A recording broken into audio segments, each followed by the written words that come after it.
என்ன இன்னும் கிளம்பலையா ஸ்கூலுக்கு? ஸ்கூலுக்கு போகலையா? ஸ்கூலுக்கு போகலையானா அந்த சைடு திரும்பிட்டான். எந்திரிச்சு ப்ரஷ் பண்ணான். ப்ரஷ் பண்ணிவிட்டு படுத்துட்டான். அவனுக்கு லஞ்சு ஆப்பிள்.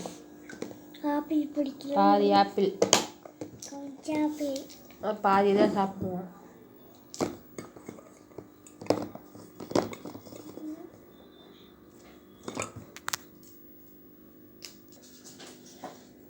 இதுதாங்க அவனோட லஞ்சு.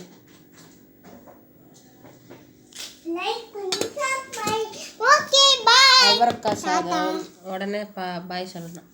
இவன் சாப்பாடு கலந்துட்டான்ல, அதுலேயே அவனுக்கு மாவு காலியாச்சு. அதனால் இந்த சாப்பாடை தான் ஊட்ட போகிறேன். இன்னைக்கு ஊட்டிட்டு அனுப்ப போகிறேன். இதிலே பாருங்கள், இந்த அளவு தான் சாப்பிடுவான். இந்த சாப்பாடு அப்படியே வச்சுருவான். இந்த அங்கே இருக்க பாருங்கள், அந்த அளவு சாப்பாடு தான் சாப்பிடுவான். இந்த சாப்பாடு அப்படியே வச்சுருவான். என்ன பண்ணுறதுன்னு தெரியல. போய் டிவி காலையில் இருந்துச்சோன்னா அந்த கிட்டு டிவியில் கிருஷ்ணா போடுறாங்கல்ல, அதை பார்த்துன்னு போய் நிற்பான்.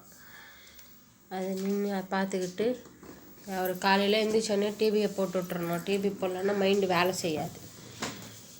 வெந்நீர் வச்சுருக்கேன். வெந்நீர் எதாவது சூடாயிடுச்சா இல்லைன்னு தெரியல. இங்கே பாருங்கள், அதிலே பாதி ஆப்பிள் இங்கே இருக்கா. பாதி ஆப்பிள் பாருங்கள், பாதி ஆப்பிள் அப்படியே வெண்ணு இருக்கட்டும். இவ்வளோதாங்க போடுது. நேற்று வச்ச ரசம் அவரைக்காய் பொரியல் அவனுக்கு கொஞ்சோண்டு வச்சுட்டு நாங்கள் கொஞ்சோண்டு அவரைக்காய் பொரியல் வச்சுக்கிட்டோம். நேற்று வச்ச ரசம் நேற்று நானும் என் பையன் மட்டும்தான் சாப்பிட்டோம். அதனால் அவனுக்காக வச்சது. நேற்று தான் ரசம் சாதத்துன்னு போனோம். இந்த சாப்பாடு இதில் மிச்சமாயிடுது சாப்பாடு. என்ன பண்ணுறது? வெந்நீர் இன்னும் சூடாகலை. டைம் வேறு ஆகுது. இன்றைக்கி என் பிள்ளை எழுப்பாமலே எந்திரிச்சிட்டான்.